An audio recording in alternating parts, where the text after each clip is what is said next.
All right. Well, that was a bummer. It was a close game for a while. And then what the heck happened there in that bottom of the eighth inning? 6 runs for the Guardians. And look, starting this road trip right out of the All Star break, we knew it was going to be tough. The Guardians, they're not 59-37 and first in the AL Central, one of the best teams in baseball. They're not that for no reason. They have good pitching, they have good players. Steven Kwan and Josh Naylor and Jose Ramirez. Fry was an all-star. Like they've got good guys. But it it just sucks that, first game right out of the gate here after time off, the score ends up being 7-0. Now we can sit here and say, well, it was really actually a close game, but the game's not played in 7 innings. The game's played in 9 innings, and it fell apart there in that eighth inning. Yes, offensively, I will get to the issue there.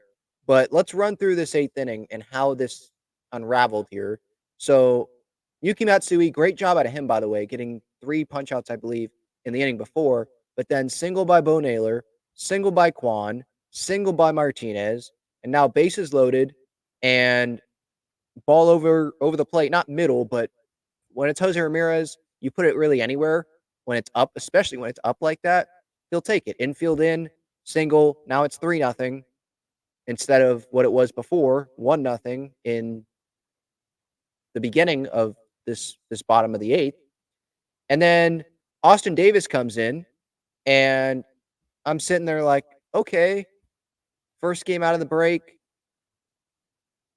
it's still a close game, and they go with Austin Davis. I thought it was a little bit of an interesting choice. And hit by pitch. And it's like, okay, doesn't have it. Hit by pitch, walk to David Fry, and obviously walking guys with the bases loaded, that is a big issue. And now it's 4-0 Cleveland. And then it was 6-0 when Reynolds come in, but that was Davis's base runner, sac fly. Now it's 7-0. It just really unraveled. And not all of it was on the pitching. I mean, that ball to Manny, I I understand what he was trying to do. Like he was coming in on the bunt, obviously, and Kolek would have been going towards third base. Like the momentum would have been towards third base. But if Manny, I know it's kind of like split second decision making there, but if you're Manny and you know that you're going to be sliding there, why would you slide knowing that you're not going to be able to get up in time and you're not going to be able to put anything on that throw, as we saw? Let Kolek get it, and sure, he's going the direction towards the Cleveland dugout, but he's standing. He can still pivot and then throw and still at least get an out there. So little things like that, obviously hit by pitch, walk, Higgy with the tag, which the runner was out, but then he drops the ball. It was just one of those games where who made more mistakes, and clearly the Padres did in just that inning alone. And so, no, they didn't deserve to win this game. Matt Waldron deserved to win the game. I mean, talk about a good start to this post All Star break run, this post All Star break sprint. When the Padres need him, he's stepping up again. 6 innings, 1 earned run, didn't walk anyone. He was not the reason why the Padres lost this game. Bybee on the mound for the Guardians. Like again, the Guardians, they have good pitching. They have a good bullpen.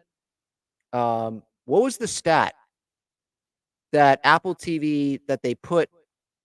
I think it was home record. Like they have the third best home record since 19 like not just 1990. It was early 1900s, I believe.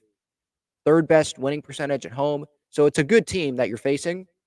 But as Profar has said, and I've said this similarly, what Profar is saying, like you're going to face good pitching in the postseason as well. So we got to figure it out here. Um, what was the stats offensively? So Cleveland went 4 for 9 with runners in scoring position. The Padres went 0 for 2. So two bad things there. You went 0 for, and then you didn't have very many opportunities as well. And they left more guys on base than the Guardians, yet they had 7 fewer opportunities with runners in scoring position. And they executed 4 fewer at bats, obviously, with runners in scoring position, to at least in terms of getting a hit. So just overall, excluding Matt Waldron, bullpen falls apart. Offense obviously doesn't do enough because they don't score any runs, and you're not going to win any games when you don't score any runs. I know that's Captain Obvious.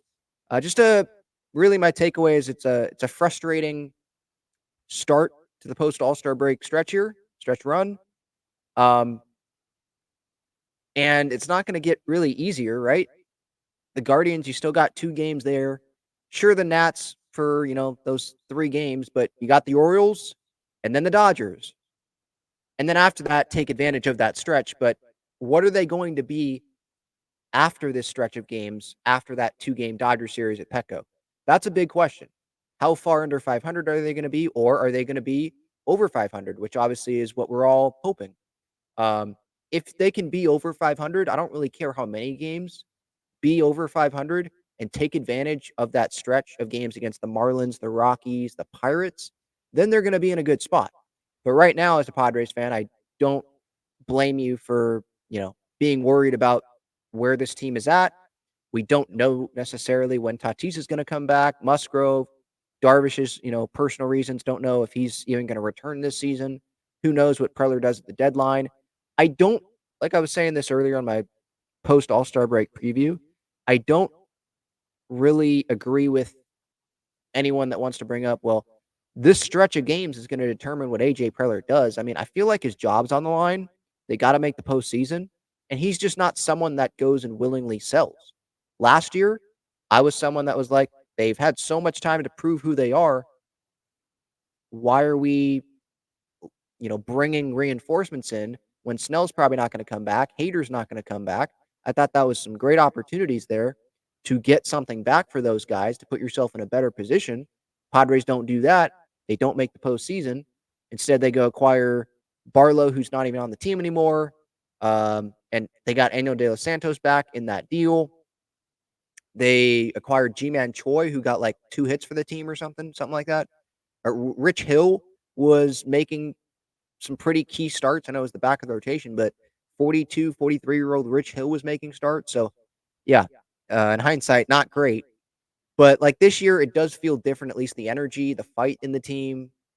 I know what matters the most is the win-loss record, but Peter Seidler was still alive last year. AJ Preller probably felt, I'm not him, but he probably felt more comfortable at this time last year than he does this year with his job security. He won't say it publicly, but I mean, we're all human beings. He probably has to think about that at some point, for 5 seconds in his day. So those are obviously big picture things, but tonight obviously just a disappointment, and hopefully Dylan Cease can pitch well against a team that he's pretty familiar with in that AL Central tomorrow night, and then we'll see if the Padres can somehow win the next 2 games, get this series win, and have a good start to this difficult road trip.